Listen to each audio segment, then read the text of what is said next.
I would like to open this episode with a reading. Please. I beg of you.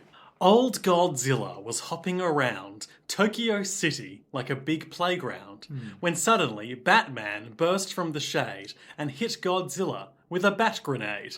Godzilla got pissed and began to attack, but didn't expect to be blocked by Shaq, who proceeded to open up a can of Shaq Fu when Aaron Carter came out of the blue.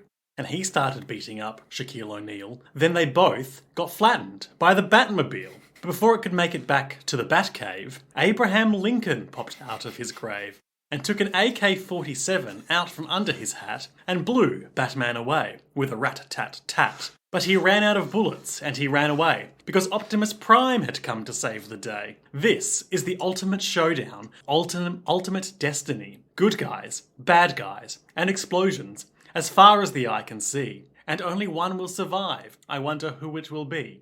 This is the ultimate showdown of ultimate destiny. And it goes on like that.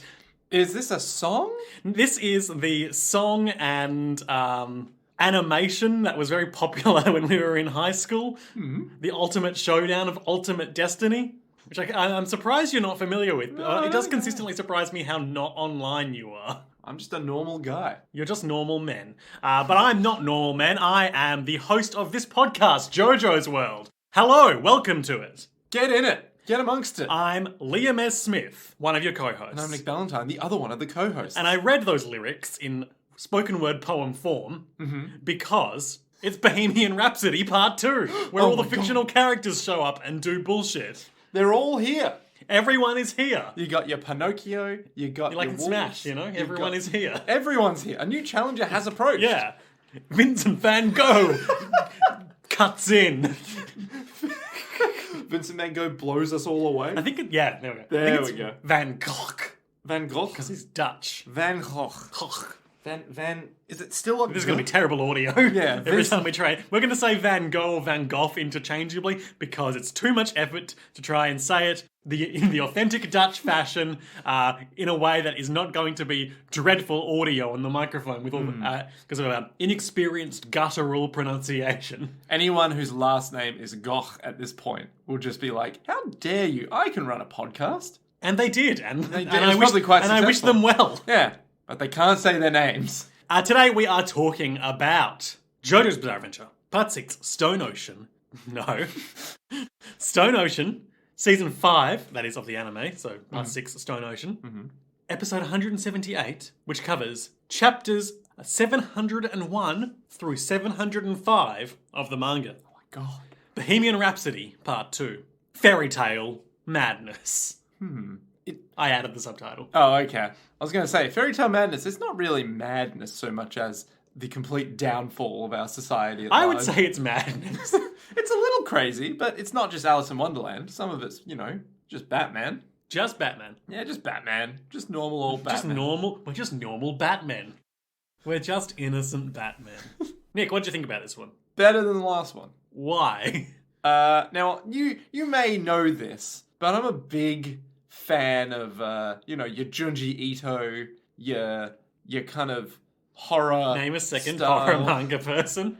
Hirohiko Araki. Yeah, Hirohiko Araki. Anything that's like vaguely horrifying, like that one about the lady who's like overprotective of her son and then pushes off someone who's like, I'm gonna mess around with you in like near a cliff, saved your life, and then the mum's like, how dare you put my son in danger? The mum's like, thinner. What? And they get thinner. Yeah, anything that's just like vaguely horrifying, I'm like, yes, give it to me. So this episode, we had some horrifying You goats. describe it as vaguely horrifying? I describe it as quite grotesque. The mother billy goat really has sort of late Bloodborne boss vibes. She really does. Just like completely deformed. The scissors, the teats. Yeah, too many teats. Just too many. And in the wrong spots. Yeah. And a lot of eyes that you just go, ooh, I don't know if that's... Eyes on the inside of the teats. They're always watching. And I saw everything on the grass. You know when you watch like a painting. You know when you see like a painting. Did you say when you watch a painting? Look, I might have. I'm gonna go to the art gallery and sit down and watch my favourite painting. You know when you watch a painting as you're walking by, and it's like the Still there. the teats on the goat watch you as you move. Yeah, sure. You know the Mona Gota. Yeah, I'm trying to thread that needle. It's not working. I was thinking the same. Is there any viable portmanteau here? And there's not. It's like the best I have is Mona Gota. It's not great, is it? It's not good. It's not good. The Gota Lisa. It's better, but it's still shit. Of course, they will never beat the incidental portmanteau that we encountered during our discussion while watching the episode of Vincent van Gogh. Because he is, of course, the goat. Yes, but not one of those goats. Oh, It's a clever play on words. Yeah, it's an acronym, if you will. Yeah, he's the game of the year. Yeah, the goat. He's the go of the year. The go of the year. The goth of the year. The goth of the year. Once it was Vincent van Gogh, another time it was Gough Whitlam. There's so many goths, you know? The Visigoths. The Visigoths? Yeah. What the hell are the Visigoths? It's too much. just not worth explaining this to you. Okay, let's open up this old episode, Nikki. We open. As Anasui is herring down the sidewalk in pursuit of his own body, which is running away for reasons I still don't really understand. Yeah, I don't really get the body, like, out-of-body thing that's going on, but he's just running away. And he runs past a guy who is standing on the sidewalk looking up and saying, "Hey, Batman's up there." And he pushes him over, and as he's moving past him, that man falls over and hurts himself, and we never see him again. And when we say man, it looks like a child. Like, it looks like It's just like some weird short dweebus. Yeah. But we should talk about the opening first. Yes, because we didn't last Heaven's Falling Down, the new and final opening of JoJo's Bizarre Adventure Part 6 Stone Ocean. Until we get more openings, maybe. Until maybe there's another opening in the last episode, maybe. You never know. I mean, you know, but maybe. I do know. But maybe it'll happen. Why would they make a whole new opening for the last episode, Nick? Because look, I've said this multiple times, we're going to space. If we don't have a new space is falling up. Exactly. Details from the... I cannot stand the fandom JoJo wiki, which always is the one that... It's got its SEO on lock, you know? It's like, you always get forced JoJoWiki.com is my preferred JoJo wiki. The fact that we need to clarify this on the podcast says volumes. Well, about we know the that fandom is a shit place. Scum of a company. They are. Heaven's Falling Down is the second opening theme song of Stone Ocean and the 11th overall for the JoJo animation. The song is performed by Sana, parentheses, Saju no Hana. It's all in lower caps. I don't know what that means, and I should probably do my due diligence and find out. Sana is a 23-year-old female Japanese singer from the lead vocalist of the band, Saju no Hana. That makes sense. Oh, that does make sense. Yes.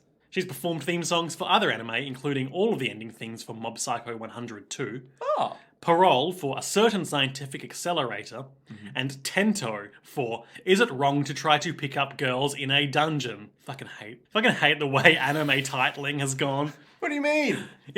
Am I a guy who's recording a podcast about watching some anime? Well, what's the answer? You have to watch to find out. My neighbour's little sister is such a gamer, and she's famous on Twitch, but watch out, she's got a stalker, and that's me. What's the one that's like my secret... No, it's like my secret skill in this other world is online Oh, they're shopping. all like that, you know.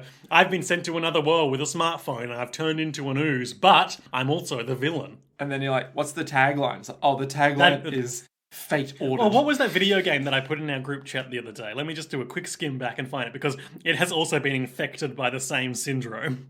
It's just accurate. You know exactly what you're in for, right? You know what you want in this life, and now you can. I think there's something to be said for an artistic and less literal title, like JoJo's Bizarre Adventure, for instance.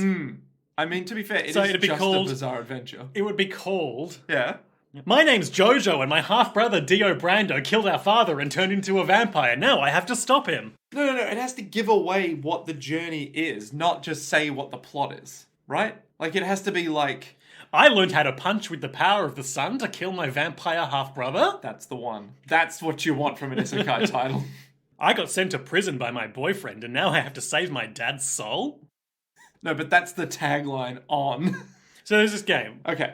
It's coming out for Switch and PS4. It's called Mon Yu. Defeat monsters and gain strong weapons and armor. You may be defeated, but don't give up. Become stronger. I believe there will be a day when the heroes defeat the Devil King. Wait, is that the full name of the game? That is the full name of the video game. Do you reckon it's to help with search algorithms as well? I don't know. If you just put that title in, there's only really one game That's true. that has that. But you've got to type out the whole title. And you have to type it out correctly. Yeah, otherwise no results. Yeah. Google's like, actually, there's a lot of other isekais that have names that are very similar to that. Sana is also the lead vocalist of Mob Choir. Is that Mob Psycho? Yeah, the musical artist of all Mob Psycho 100's opening themes. Huh.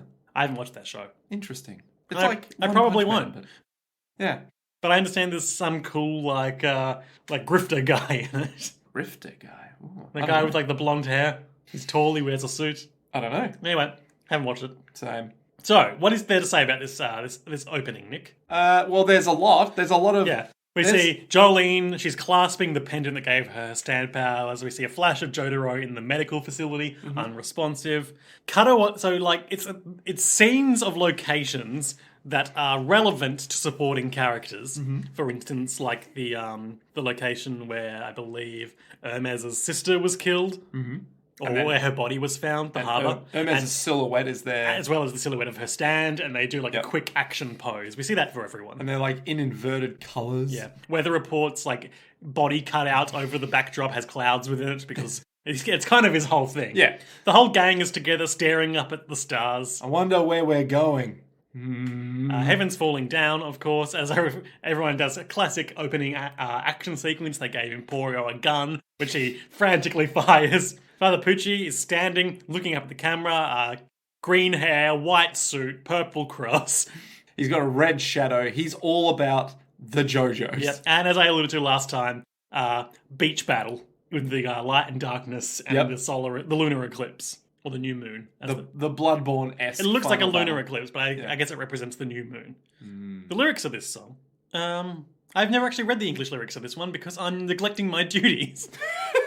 See, we started off so studious. Yeah. And now over the years we're like, I'm an old man. I am an old man. I got no time for this. I got no time for I'm reading lyrics. Look, I'm an ideas guy now, okay? Destiny is mine. My fear won't bother me. The never-ending flow of love is in my heart. Shoot a thread of light. These are clearly lyrics from Jolene's point of view. Oh, absolutely. I feel no pain. That one is gone with the wind. My heart and soul are sharpened by the brightest light of all. Brightest by far. Blah, blah, blah. I hear your voice will guide me as is my fate. Heaven's falling down. The sky is breaking down.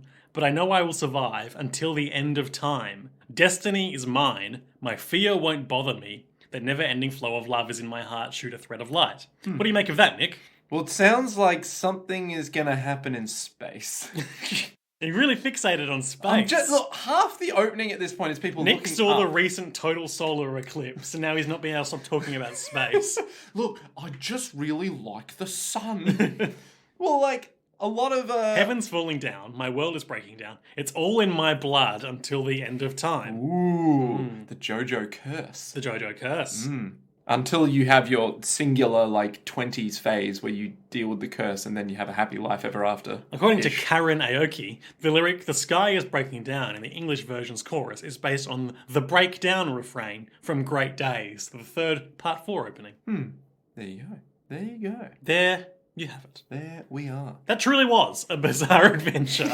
And now it's time to end the podcast.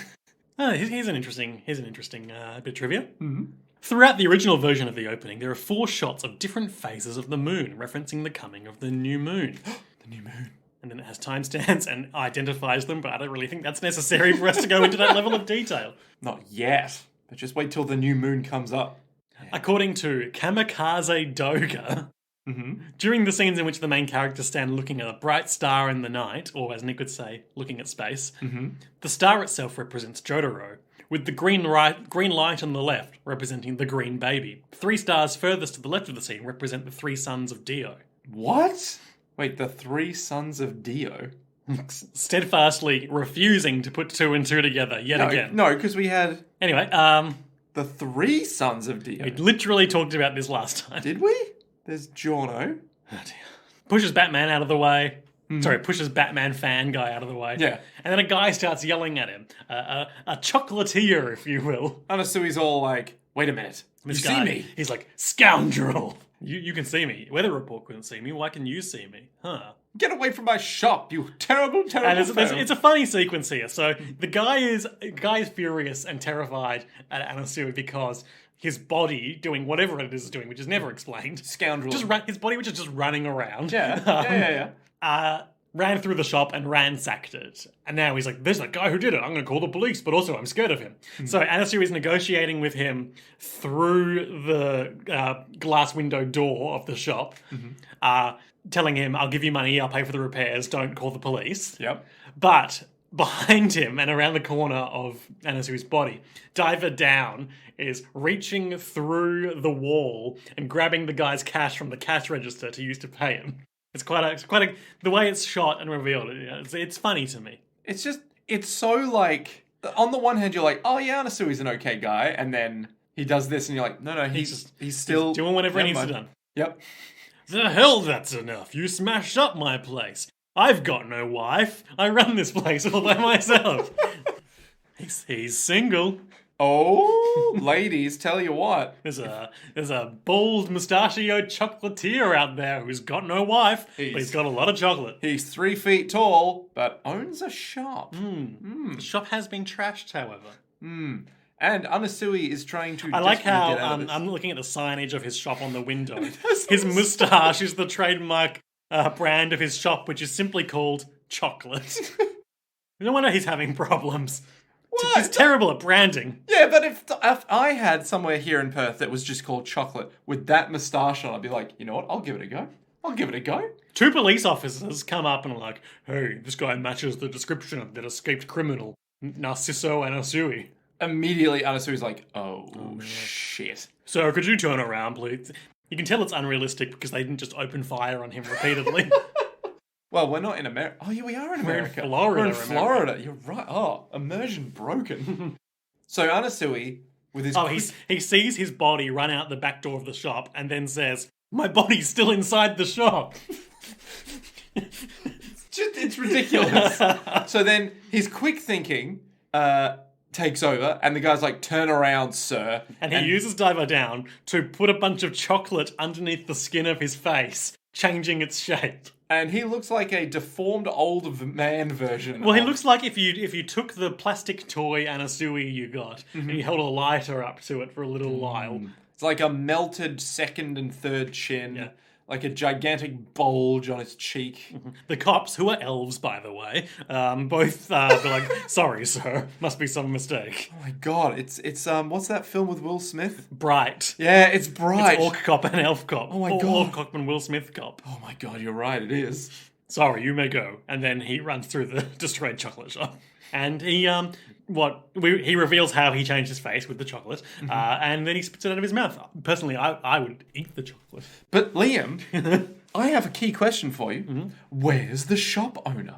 He was here not a mere moment ago. We'll cover that in a moment, Nick, but we do cut away to a breaking news broadcast first that informs us that the famous Japanese character Kenshiro has defeated the villain Rao after a showdown in Shinjuku, Tokyo. And it's just like what happened in the core, in the source material. Yeah, which of course is not named, but with our knowledge as massive nerds, we can identify it as Fist of the North Star. Now, I'm assuming that destroyed most of the city. I think that, you mean in Fist of the North Star or in... Both. Because I think Fist of the North Star takes place in a post-apocalypse. Yes. So it probably doesn't have Tokyo. No, but there must have been some like, oh my god, I threw him through a building or something. Sure. A bit of trivia about that sequence. Just confirming my facts. The newscaster is voiced by Shigeru Chiba, the narrator in various Fist of the North Star media, who has previously voiced Yoshihiro Kira in Diamond is Unbreakable. Dad Kira. Oh my god! So you're telling me Mr. Crowman? Yeah, Crow Rider. Yeah, as he's flying around, is actually... I'm Crow Rider. he's the narrator from Fist of the North Star, which I have never watched. Amazing. Oh my god. Oh my god. So, Nick, what do you know about Fist of the North Star? I know that it's probably post-apocalyptic. Everyone has a special kind of punch. Yep. And that Yakuza team made a Fist of the North Star game, which was described as pretty alright. Yes. So I know that Kenshiro knows... Hamtaro. He knows, like... I don't think it's Tai Chi. He knows the Fist of the North Star. I think he literally knows acupuncture. I think that's his whole deal is that he knows where to acupuncture. Okay, well, I've got the description from the Wikipedia page here. Yeah. He knows the martial art Hokuto Shinken, which gives him the ability to kill his opponents by striking their secret vital points. Yeah, like their pressure points. Yeah, which often results in exceptionally violent and gory deaths. So, he can see your secret glowing weak points. He can activate VATs and hit you there. And there's like fight scenes which are literally... You're already dead. Yeah, so he literally gets one hit in and the dude's like, that's not going to kill me. Punches Kenshiro. And then it does nothing and he's like, you thought you won. He's like, wait, but you should be dead by now. And then he just explodes. You're already dead, he says. Yep. And he looks like he looks like Mad Max, right? If Mad Max was an anime and twice as white. Oh, yeah. And he's never happy. And as we talked about way back in the day, he also looks exactly like Jonathan Joestar, but dressed in a post-apocalyptic punk. Yeah. Ironically, because Jonathan Joestar was Kenshiro, if I remember. Yes. Yeah. It takes place following a nuclear war. Kenshiro dedicates his life to fighting against the various gangs, bandits, and warlords who threaten the lives of the defense. So he is very much a Mad Max type. Yeah. Well, Mad Max is just trying to get by, but just so happens to be a warrior. Whereas Kenshiro is very much like, those motherfuckers are doing But bad remember things. in Mad Max 2, The Road Warrior, how he decides to help them drive the tanker to wherever it is they're going against the forces of Lord Humongous. With the aid of the gyro captain. Wait, I thought it was Toe Cutter in 2. No, Toe Cutter's in 1. I think so. Never mind. So worldwide nuclear war in the 1990s. So thankfully 9/11 never occurred. The trade tower's still there. Yeah. We're all good. I'm just trying to read... I want to find something about this villain, Rao. Okay. Kenshiro's ultimate nemesis ends up becoming his eldest brother in training. So I think that's not his biological brother. Yeah, but a classic martial arts storytelling A thing. warrior who broke the law of Hokuto Shinken by refusing to allow his fists to be sealed. What? I don't know what that means, Okay, and I sure. refuse to find out. Yep. Killing his master Ryuken and refusing to surrender the succession to Kenshiro, Rao seeks to conquer the post-apocalyptic world as a warlord under the mantle of Ken-O, the King of the Fist, by challenging every martial artist he sees as a threat. Seems like a long-winded way to conquer the world. I'm going to individually defeat every strong warrior out there, and I shall rule the world. Wasn't that basically what Genghis Khan did, though? He was like... I don't think... No, Genghis Khan famously had a massive horde. He didn't individually fight every capable warrior in the world. Didn't he just say, I'm going to lead everyone on the front lines, and then you're thinking of how Genghis Khan famously fucked everyone in the world. And that's why we're all descended from Gotcha. So where this would be, I'm going to individually kill everyone. He's like, no, I'm going to individually have sex with everyone. Yeah. Just to be sure. After a long series of battle, Kenshiro emerges victorious over Rao. Rao, what do you think? Is his name? Rao? Sure. Rao. And it seems peace has finally come to the post-apocalyptic world, concluding the first half of the story. More on that, never.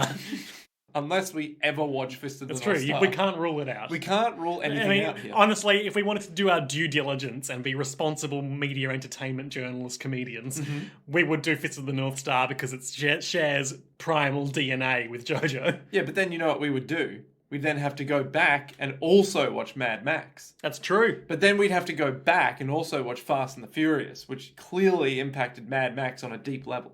Hang on. Follow me here. Nick's keeping a disturbingly straight face for movies that weren't made when Mad Max came out. Yeah. I can normally tell when Nick's joking. Just roll with me on this.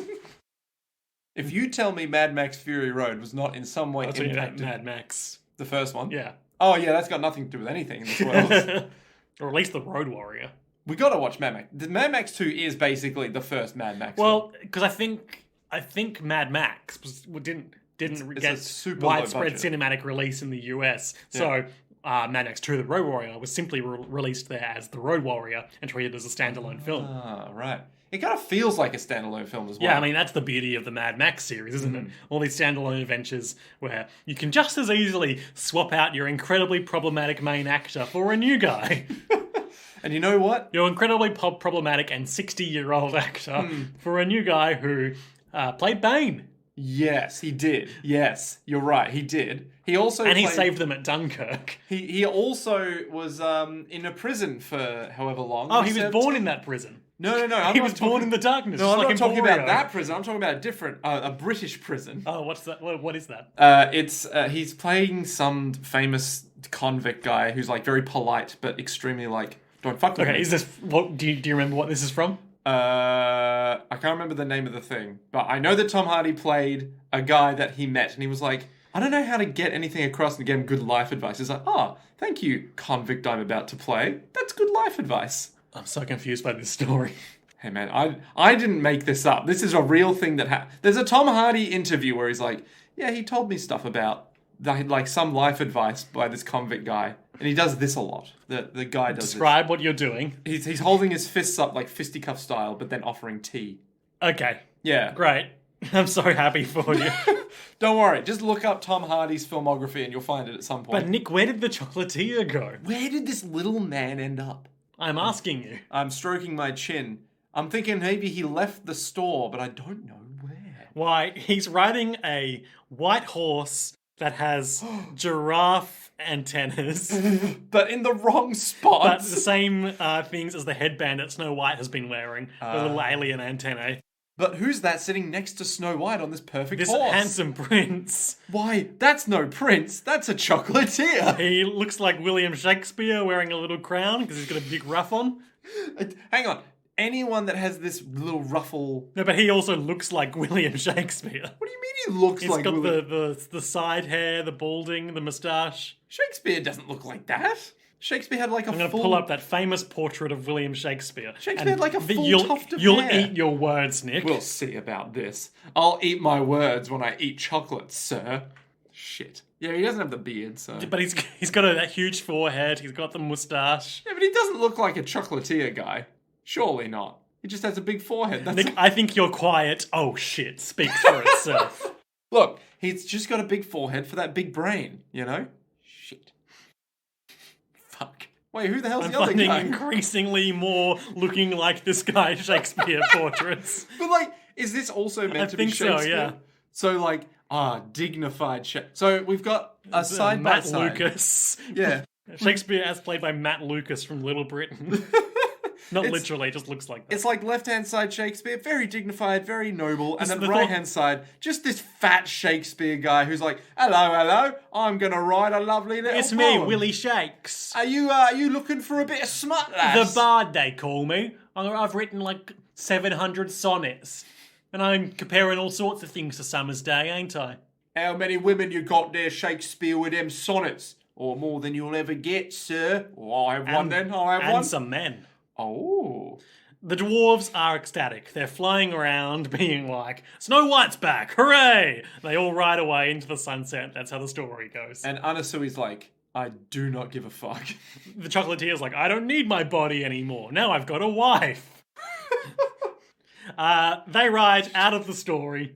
I'm so excited that the dwarves never turned on Anasui. They just remain chill guys. Yeah, they're just there doing stuff. I just love the concept of I don't need my body anymore. I found a partner. It's like, okay, all right. It seems like you might have is that? some deeper issues, lonely chocolatier. But what the fuck does that even mean?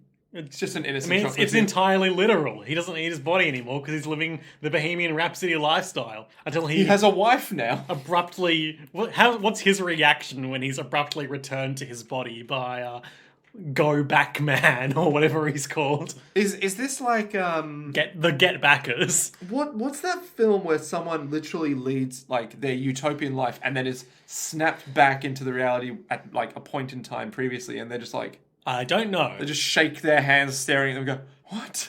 No. 1984. I mean, potentially. No. It's like, hey, we've got some trivia for you. What is it? Your wife Brave is New dead. World. No, it's not The Brave. Hunger Games. No, it's literally like Back to the Future. No. It's like literally something along the lines of there's some magic timeline shit happening. Some guy's really happy, and then the other people fix it, and then he goes back to like his sad, lonely life, and he's like, I had everything. It's a Wonderful Life. I mean, I don't know. No. I don't know. Come Back Zinc. Oh, maybe. There's a grandfather clock and a magazine in the alleyway now. That's a hell of a title. Is that an isekai? Yeah. So Anasui's looking at it, and it's like, how could you be so cruel? He immediately roundhouse kicks the grandfather clock in response to this. And you gotta respect, it doesn't work out in this case, but you gotta respect his ability to just be like, some fucked up shit's happening, I'm gonna lash out. Well, like, if you hear voices coming from your grandfather clock, what are you gonna do? And now we've got to talk about what these billy goats look like. Okay, so there's Because these it's goats. a little creature. It's on the ground next to the book about its story. It's about the size of a foot. It's about the size of a foot. Like a human foot. Yeah. It's got like a shapely ass. A fine booty. The tip of its tail and the top of its head are both shaved, and like, you know, like when a cartoon character, like Bugs Bunny, has had its head shaved and it's like got those weird dots on its head. Like the weird pointy hairs coming out. Yeah. It looks like that. It's got like perfectly horizontal ears. Hierophant green eyes. Oh god, yes. They're like stitched up. And little lips. Little lips? Would we call them little? Big lips. Big smooches. Yeah. But And like it's flat smooches. How, please, Lisa, I thought you loved me. How could you devour my brothers like that? It also has weird slits in its back. That's true. Or like, Oh wait, no, they're not growths. slits. Yeah, they're like mini dicks. Like mini woolen dicks. It's got weird cartoonishly sharp teeth. Its hooves look like two-fingered feet. And it's like, why did you eat my brothers like that? And then this is just the Why? shot with the lighting from the room behind him, or the pattern on the corridor. But it does look like it's opening its mouth, and a like pink beam of light is coming out of its mouth at him. And Anasui's Oh, like, and also, like, now that I've moved ahead in my photos to a reverse shot, and we can see it's like got a weirdly human face as well, like just a human nose on the end of its face. it's so unsettling. It's fucking disturbing. We hate these things. I love it. We are disappointed we didn't get to see Anasui grind them beneath his heel. And so it's all like, you killed my sisters and brothers. Then there's some more like half-eaten corpses on the ground behind in the doorway they just run through. And then it starts recounting the only survivor hid inside the grandfather clock. Well, first Anasui's a bit confused. He's like, that stuff on the ground, I thought that was the chocolate I injected into my face. Are they goats or are they chocolate? It's a classic human conundrum. Classic philosophical question. Are they goats or are they chocolate? Or are they dancers? Or are they dancer? So yes, the goat reads the story. He's a cunning little devil. He tricked the 7 kids into opening the door and came inside. Basically, so this is the story. It's a grim fairy tale. Of course it fucking is. And it's by the Brothers Grimm as well. Oh, of course. A grim fairy The Wolf tale. and the 7 Young Goats. Why is it always 7 with them? Numerology. 7, the number of Nurgle, I think. Couldn't tell you. Who knows? The tale has the obvious resemblance to the 3 Little Pigs and other Type 124 folk tales. That's what the Wikipedia I'm page sorry? says, and it doesn't define that term at all. I would just love if somewhere they're like, we have defined these kinds of fairy tales. We have numerically categorized them. We will I'm not fascinated explain by what this. they are. Okay, so it's a classification based on the Arn Thompson Uther Index. What? This is like some Magnus Archives SCP Yeah, shit. no, it is. It's like, were these like scholars who just thought, I assume so, yeah. Yeah. Or the ATU Index, a catalogue of folktale types used in folklore study. This is genuinely fascinating to me. what? It's the product of a series of revisions and expansions by an international group of scholars.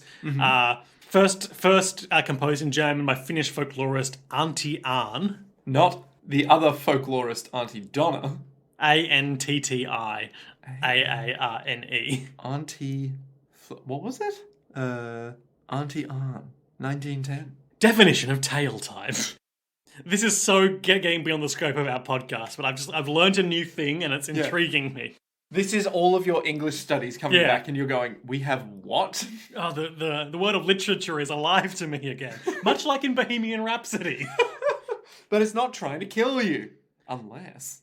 A type is a traditional tale that has an independent existence. It may be told as a complete narrative and does not depend for its meaning on any other tale. It may indeed happen to be told with another tale, but the fact that it may be told alone attests to its independence. It may consist of only one motif or many. So let's look at this system. So is that something like mythology? You might have the tale of Loki getting a thing. There's an example here. Okay. The entry for 510A in the ATU index reads 510A, Cinderella, or Cenerentola Cendrillon Ashenputel. A young woman is mistreated by her stepmothers and has to live in the ashes as a servant. It basically recounts the tropes of Cinderella without going into any specific names or anything. Yeah. This type is usually combined with episodes of one or more of the other types, especially 327A, 403, 480, 510B. This really is an SCP thing. It's literally just like cataloguing the way that what I'm sure would have been predominantly like oral tradition storytelling has spread and commingled. Now, it's fascinating. I gotta ask, critical response. American folklorist Alan Dundes explained that it's some of the most valuable tools in the professional folklorist's arsenal of aids for analysis. Interesting. Okay, so I found the list. The list as provided in this Wikipedia page does not seem complete, but we have, I don't know why this is called list, because it's not a list, it's related articles. So there's Bear's Suntail, Animal as Bridegroom, The Bird Lover, The Spinning Woman by the Spring, Grateful Dead, Calumniated Wife. Calumniated? The Three Golden Children as a subset, and Riddle Tales. Hi, I'm Now, what number type were we actually? We're actually looking for type 124. 333. 323? Yes. What? I thought it was 124. Oh, yes, sorry. The punishment where they fill his stones with his belly with stones and drown him is often seen in type 333 tales. Oh, classic. 333s are often my favourite story. This is an insane... We're through the looking glass here, We really are. It's just like, so listen, when I'm engaging in 187, I require 379 to create 419s. You're like, what does any of that mean? Okay, here's a list. Examples of type 124 folk tales include the story of the Three Little Pigs, under various names, The Fox and the Pixies, The Fox and the Geese, The Awful Fate of Mr. Wolf, The Story of the Pigs, How Come the Pigs Can See the Wind, It's an isekai. The Three Goslings, and similar. So, Right. it's hitting the same basic story tropes, but the actual animals might or creatures can be subbed out for any basic predator-prey relationship. Right, so there's a big bad that probably eats someone. Tricks its way into the house. Yeah. But is there a revenge arc? Like, does the final goose John Wick its way into the wolf's den and then... And it has a gun. And then it gets captured and it's like, it was my last connection to my family. It's interesting, this bit of impromptu research that we have embarked on notes that the filling of the belly with stones and drowning is indicative of type 333 tales. Because I remember hearing as a youth reading a telling of Red Riding Hood, where that's the ultimate fate of the wolf. Huh. Interesting. So instead of just like... skinning him or whatever. Or cooking him or something. Yeah. Yeah. It's all connected. It is all connected. Language and story is beautiful. Support the writers' strike on now in Hollywood America.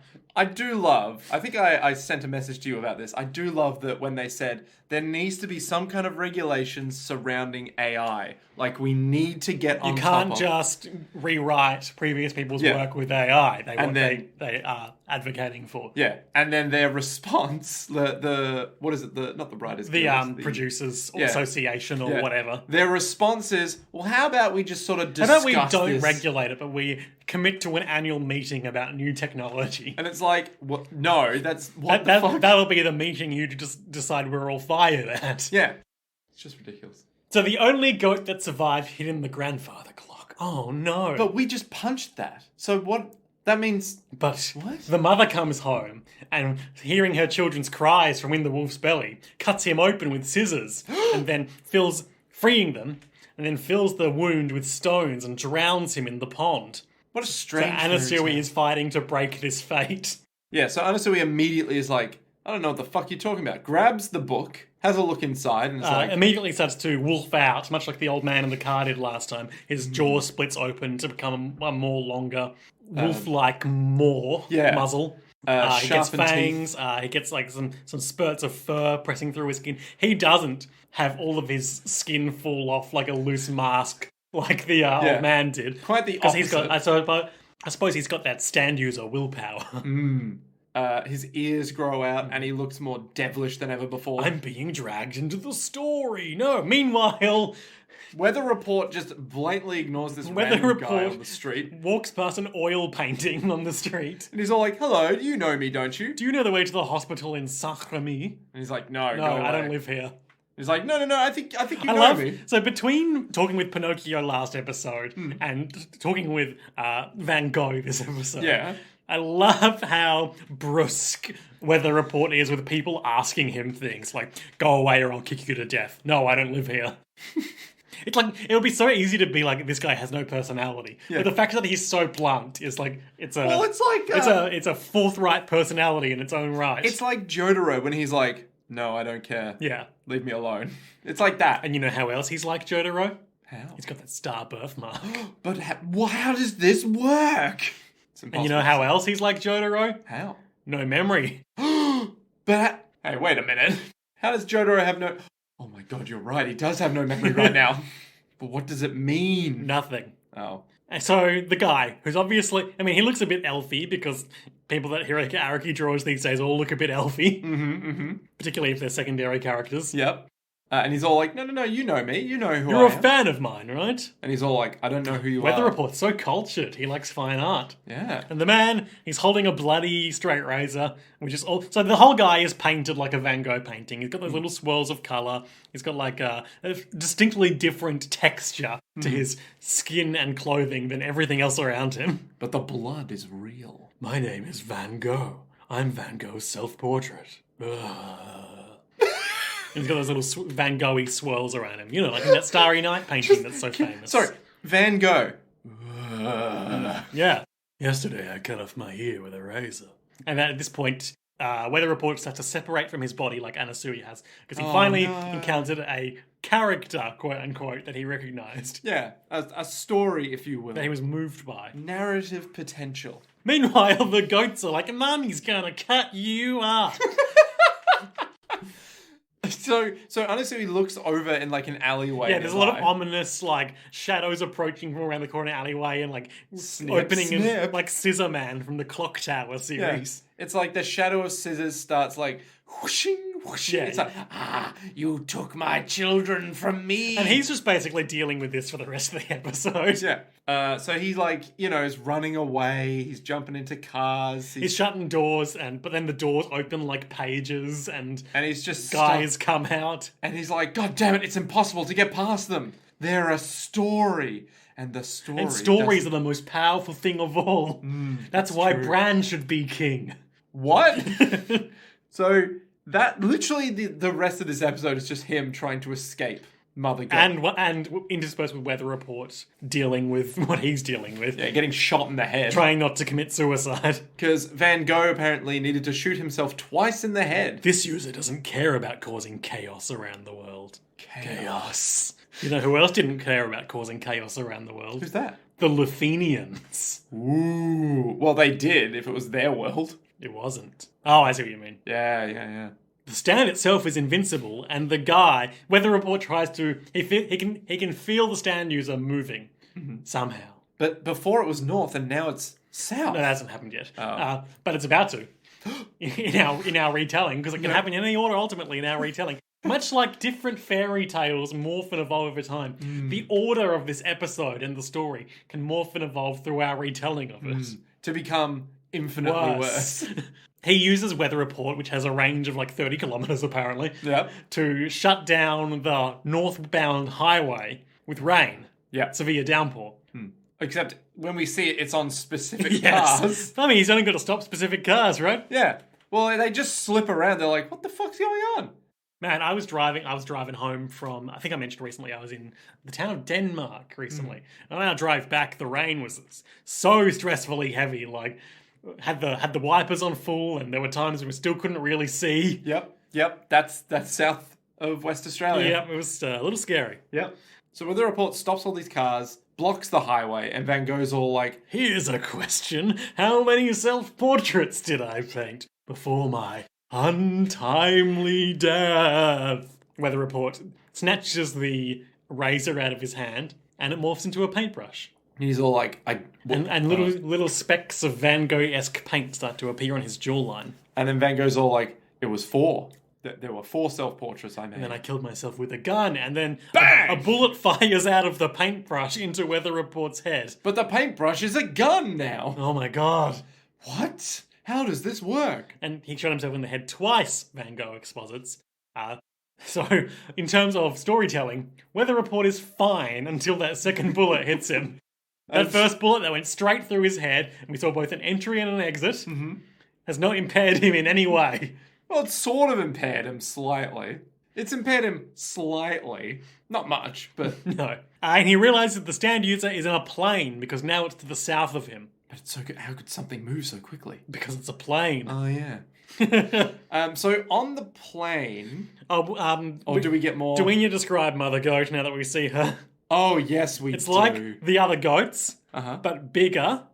3 strips of shaved head on top. More bulbous eyes than before. And like a ring of like round teats around its torso. Like perfectly spherical, just waiting to be milked. Unpleasant. And while wielding scissors in the front 2 hooves. Weather Report, Anasui escapes by sticking diver down into the wall and like riding it along the wall and smashing out the window of the chocolate shop, grabbing onto a passing police car, the police car from earlier. The police are now driving in it. One is, I'm guessing, maybe the Cowardly Lion from Wizard of Oz. Maybe? Kind of? Or Aslan.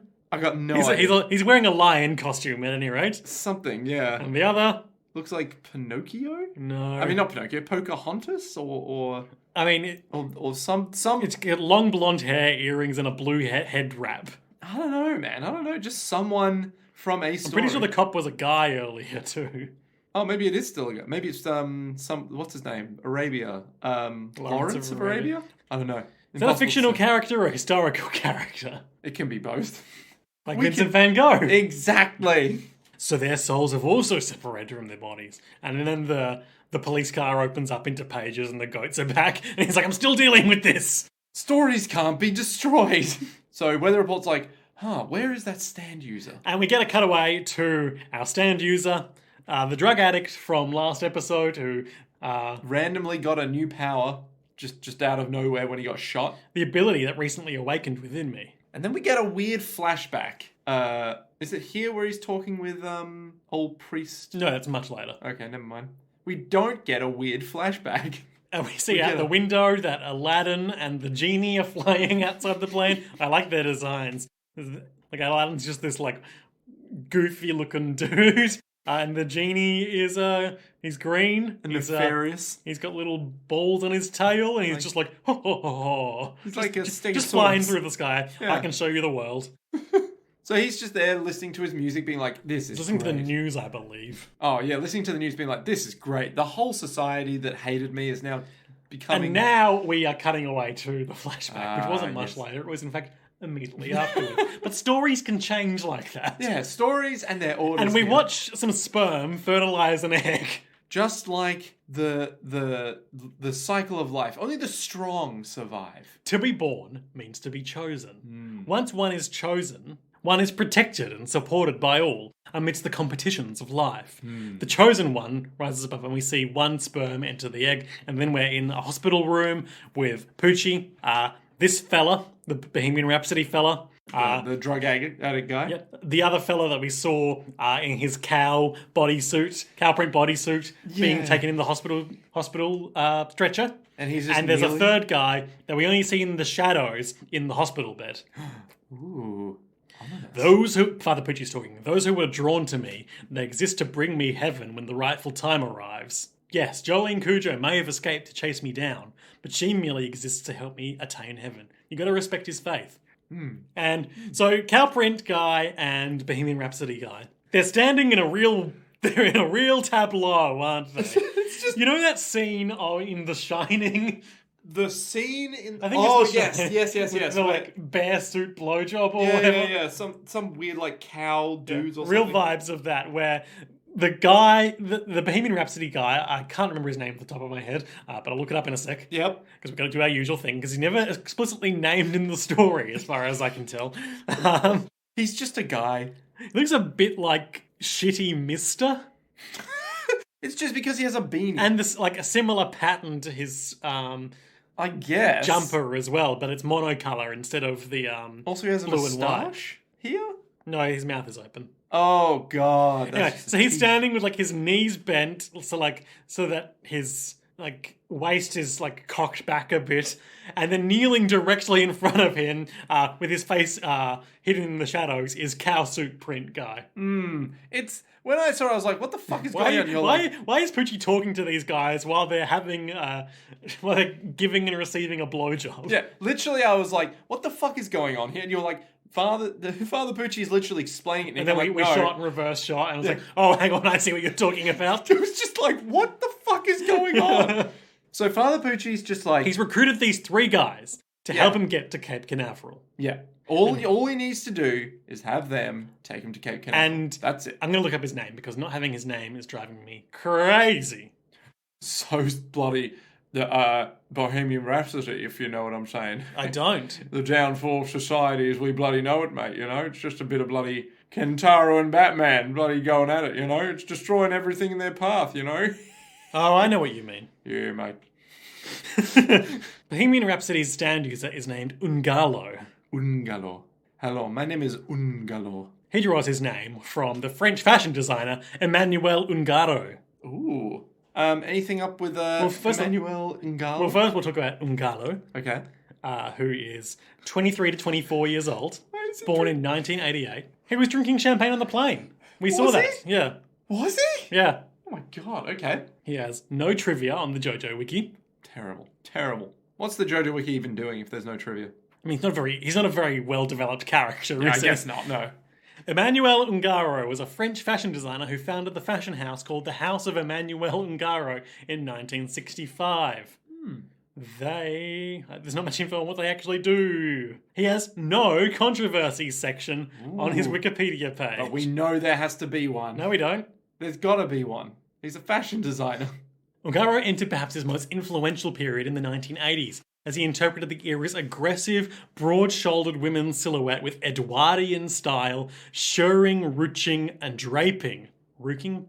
And his trademark eye-catching prints to create a voluptuous, very feminine, even coquettish look that was highly popular with the public. Ooh. Nothing I enjoy more than a good coquette, you know? In the late 1970s, fashion journalist Michael Roberts, when opening a Sunday column in the Times, said, Emmanuel Ungaro has a great charm. He wears it around his neck. Oh, damn it. How old is that? Ooh, okay, here's something. Ooh. After the sale, the label...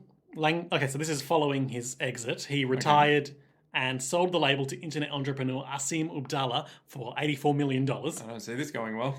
After the sale, the label languished with a revolving door of designers, the last of which, Esteban Cortazar, was appointed in 2007, was fired 2 years later after his refusal to work with the actress Lindsay Lohan. Subsequently, Lohan was appointed artistic director, working with new head designer Estrella Arcs, who was hired hastily to replace Cortazar. The introduction of Lohan, which was meant to give the label publicity, was received with shock and dismay in Paris Fashion Week 2009. In 2010, during Paris Fashion Week, Lindsay Lohan announced that she was no longer working for or with Ungaro, and that she couldn't, the label that is, not the person, and that she could not comment on the matter because of legal issues. Her work was heavily criticised, and soon after the fashion house was looking for a buyer. In 2015, they launched a smart ring that, when connected to a phone, dimly lights up when a selected few contacts call. Wearable technology is pointless. No, it's not. That instance of it is. Yeah, that one is. Wearing a ring that doesn't let you interact with anything, but it's like, oh, but something's happening. You're like, okay, all right. In 1988, Ungaro married Laura Burnaby. He has a daughter, Cosimaro Ungaro, but her birth date has been kept a secret, which seems sensible. How nice. So this guy, as far as our fashion designers on JoJo's go, He's all right. We got nothing on him. Yet. Soon. We'll find something and be like, Ungara, your time's He up. died in 2019. Damn it. Maybe he was okay. Maybe he was all right. Well, we know what's her name who died recently was good. Yeah, true. She was a Her name? strong activist lady. Yeah. Oh, I don't know. I don't know any fashion It's going to drive me crazy. I simply must know. Vivienne Westwood. Was it Vivienne Westwood? Yes. Okay. Never second guess me. Bohemian Rhapsody. Uh-huh. The stand of this man. What's it named after? No, Nick. I'm in control of this. Bohemian Rhapsody, the stand of this man, has the following Jojo Vele commentary. Here we go. All the characters that appear are non-copyrighted. I actually wanted to draw a certain famous character, but the editing department rejected it. So I only put in the tail. And I believe, if I remember correctly, during the where the fuck is Mickey sequence, you see a quick shot of like a mouse tail zipping around a corner or something like that. Yep. So he says they're all non-copyrighted, but All the ones that physically appear. Right, okay. Because the references aren't necessarily legally culpably... I suppose so, no. Oh, well. At least we got the T-800 mentioned. That's the most important. And Chewbacca. And Chewbacca. Nick, the song Bohemian Rhapsody is a song by the British rock band Queen. Everyone knows it. Literally, I don't know a single person who doesn't know Bohemian Rhapsody. If you work in a karaoke bar, you will soon grow to hate it.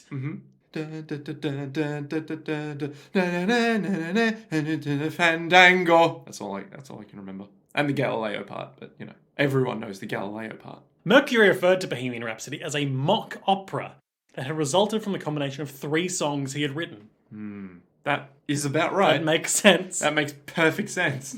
The song parodies elements of opera with bombastic choruses, sarcastic recitative, and distorted Italian operatic phrases. Lyrical references include Scaramouche, the Fandango, Galileo Galilei, Figaro, and Beelzebub, with cries of Bismillah. Bismillah? Bismillah, and to you too. It's the Islamic phrase meaning, in the name of God, the most gracious, the most merciful. Huh. Do you reckon that's like sort of the shorthand for referring to that phrase. Oh, okay. Do you reckon that was on purpose, or do you reckon they were just like... What do you mean by that? As in, like, when they were coming up with words to put in there, that they were just like, okay, we need to find, like, the Islamic phrase for, like, God and, like, tributing to God so that we can sing it. So then maybe they just made up a word that just so happened to sound like it, and everyone said they parodied. They put it in there. They were wise. Maybe? No. Possibly? No? No, that's idiotic.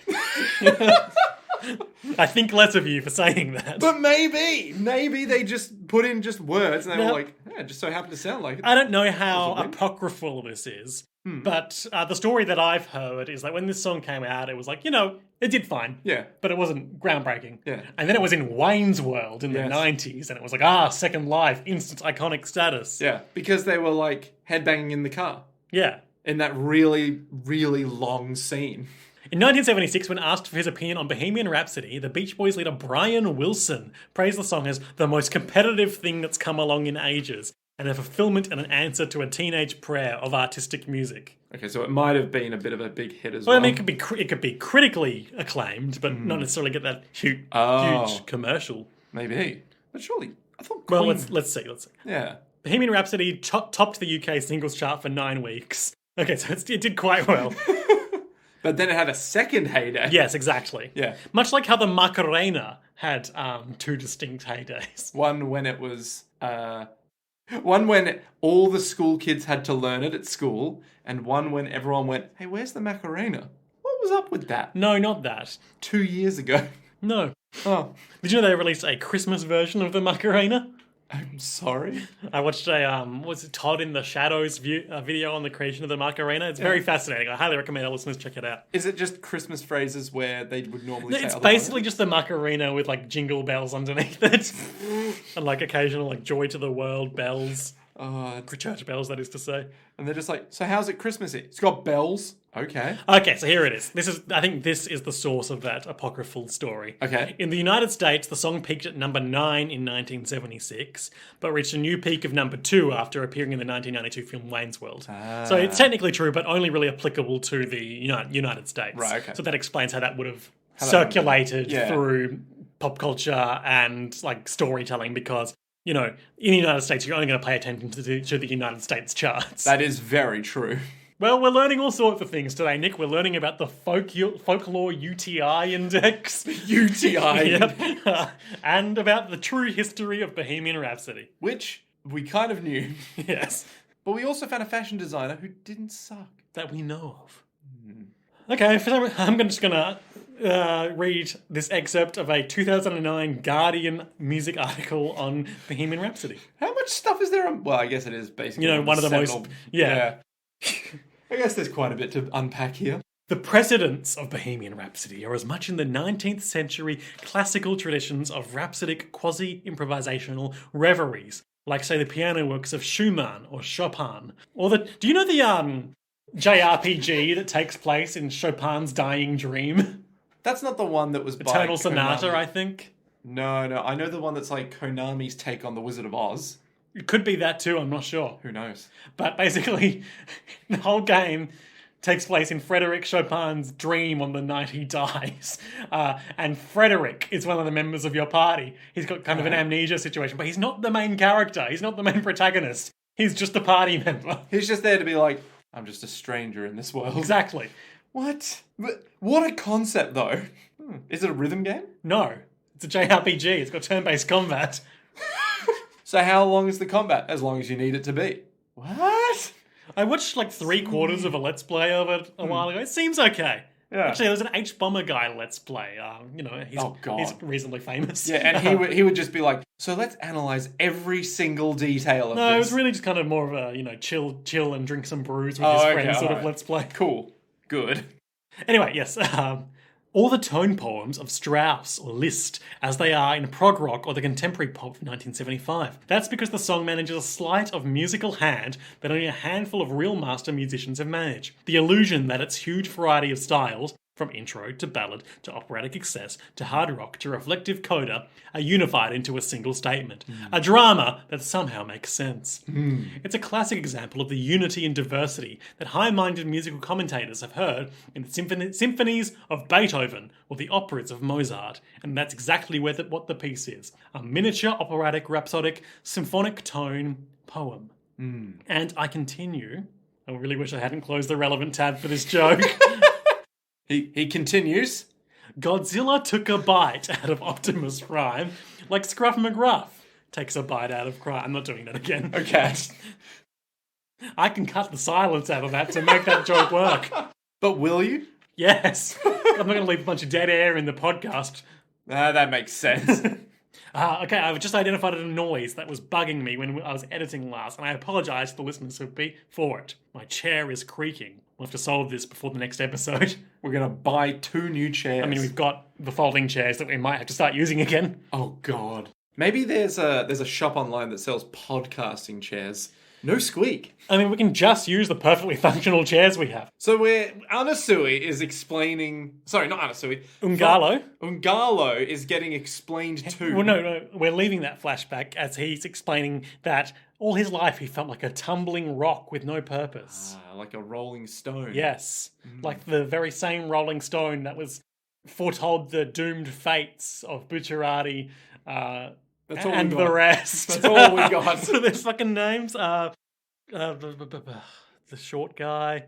I don't know. I got no clue. Part 5 characters. Yeah, I know. Bucciarati, Mr. No, Mr. survived. Giorno. Polnareff. Abacchio. And the little one. Yeah, the plane boy. Yeah. Fuck, what's his name? We were shaming ourselves, Nick. I have never professed to have a good memory. We all watched this show, and we all read the manga. Well, I haven't read the manga. Literally any time, I'm like... He's got Aerosmith. Yeah, he's got Aerosmith. He's a boy. Narantia, that's right. Whew. That was close. We would have had to shut down the podcast. Anyway, Ungalo's all like, yeah, I never... But now I know I was born to use this power to bring all fictional characters to life.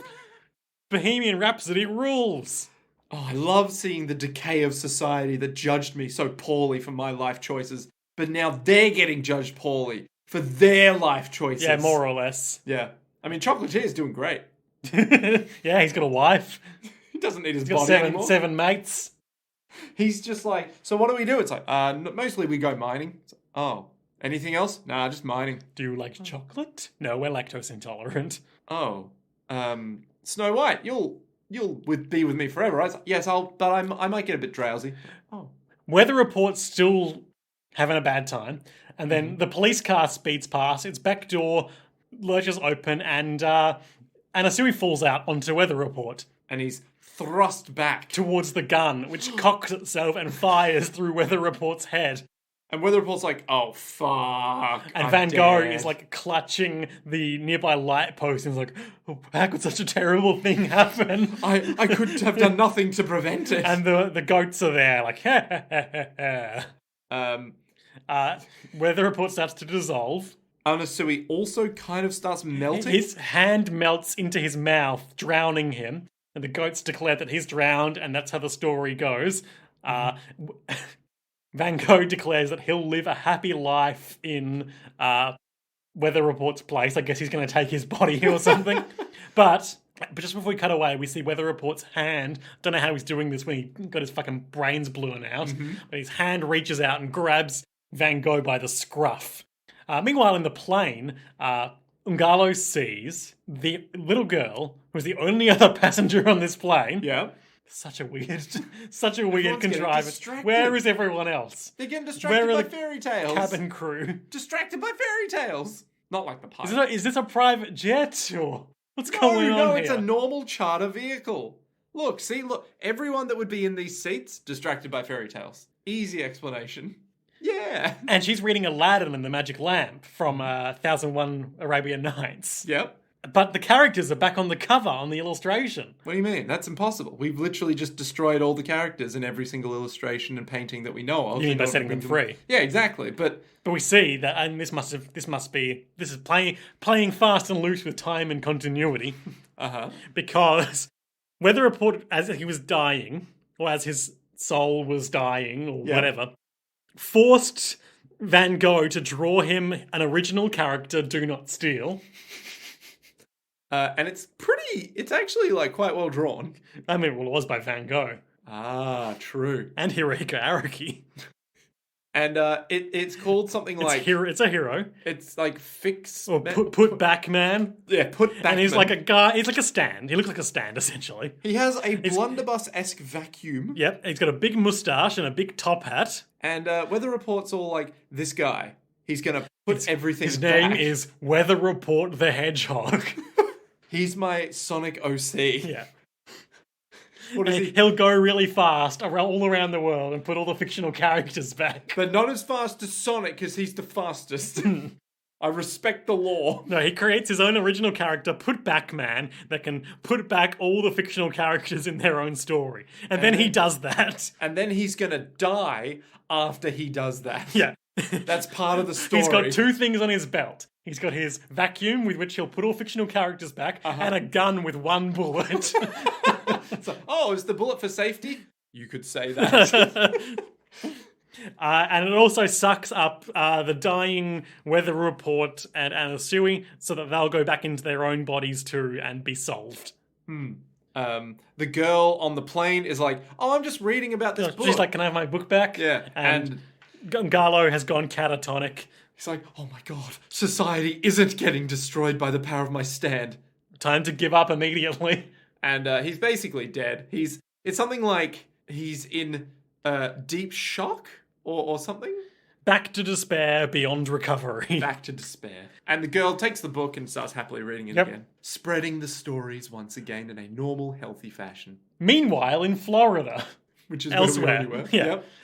Jolene has broken into her ex-boyfriend Romeo's house. So many Or cars. rather, he's coming home and to find the escaped convict Jolene Cujo in his house. And she's all like, hey, Romeo. And she's looking at the photo of his favourite car that they were driving in the fateful incident on the wall. While power stancing the fuck out. It's Jojo's, that goes without saying, But right? like, this is just like holding her belt with one hand, like ready at the go. Romeo's like, oh my god, all the guilt is coming back.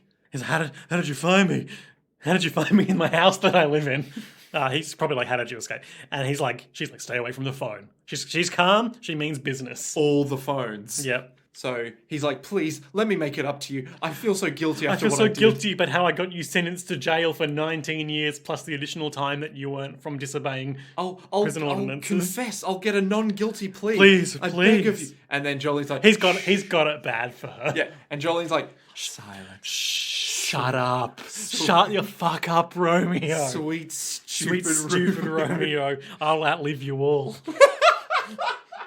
Listen, you may be the only man here, but you're no longer It's like the only man she's in my life. so different from the last time they interacted. Yeah, She's entirely was- in control of the situation. She doesn't was give a once naive. fuck about him. She used to be like, I'll do anything for you. It's like, we'll go to jail. But now Romeo's like, I'll do anything for you. She's like softly tapping his face and telling him to shut the fuck up. Yeah, you just give me your car keys, you dumb fuck. And he goes to speak, and she puts her finger in his mouth and says, "There's no need for words, Romeo." And he's like, "You're the best I've ever had. I need you." And she's like, "I know, shut up." She's so Han Soloing him right now. I tried to visit you, but they wouldn't let me. Shut up. Shut up. Listen, I just need car keys. I That's all pity you, need. Romeo. You suck. If you say one No, more she word. says, nothing matters anymore about the hit and run. I've got nothing against you. You just got embroiled in a conspiracy. Now listen, I need a favor. you're going to give me the keys to your cars. I need money and a car. Well, I've only got $1,000 on me right now. Fucking What a phone stench. fucking kill him, Jolene. Anyone that carries $1,000, death immediately, Yeah. right then and there. Thanks, Romeo. Don't talk to the police. Oh, Jolene. I've got to tell everyone. I'll get you a non-guilty verdict. Come back to me. And then he looks up and she's gone. Through the window. Yep. She's walking away from the house. She looks quite miffed. She's like, Can't believe I just had to go and see that fucking... Romeo, ass Shut up, motherfucker. Romeo. Goes over to Hermes and Emporio, chucks Casually chucks... the keys to Emporio, and it's like, oh, hell yeah, car keys. I love Emporio, the child, is their designated driver. We're both drunk, you see, so the child has to drive. And she's holding something in her hand from which we can hear the voice of Romeo on the phone to the cops. And he's like, "Hi, I'm Romeo Gisso, or Gisso." That's a normal name. A normal American name. A normal Floridian name. A Palm Beach resident. Oh. And she opens her hand and his tongue is in her hand. And the- because this is how tongues work, it's recreating the same movements that he's making to speak and they can hear it. Makes sense. Makes perfect sense. Yeah, it's not like a... It's not the vocal cord, it's the tongue that makes the sound. Yeah. Yes, it's Jolene Cujo. And then they're like, good thing you put that sticker on his tongue. Now we can silence him. And then right before they're about to rip it off, he's like, no, she wasn't at my house. She just called. She asked for money, but I didn't give it to her. She said she's going to Mexico. And she's all like, oh, that was nice. He didn't rat you out. But we're going to take the sticker off anyway, so he feels a bit of pain. Yeah. He did still fuck you up, so... Yep. Emporio's like, "Wow, your ex-boyfriend rules. He gave us keys to a helicopter. I wonder how to drive them. I bet it's much harder than the books I've read about it." And then Hermes and Jolene are like, you're right. It probably is. Let's take the helicopter. Da-da-da-da-da-da. And that's how they all died. Yeah, good app. But, Nick, there's a post-credits sequence The fuck are you talking about? in which cow print bodysuit guy is kneeling in front of Father Pucci, being like, "Can you do something about my eyelids? One of my eyelids always slides down. I can't open my eye. I mean, I can get it open sometimes." End of episode. Yeah. That's literally what he says. And Father Pucci is just staring down at him, and that's the cliffhanger. I can open it sometimes. Dun dun. Good app. Good app. Nick, what do you think about Put Back Man as a solution to Bohemian Rhapsody? I think it's quite inspired. I think it moved me.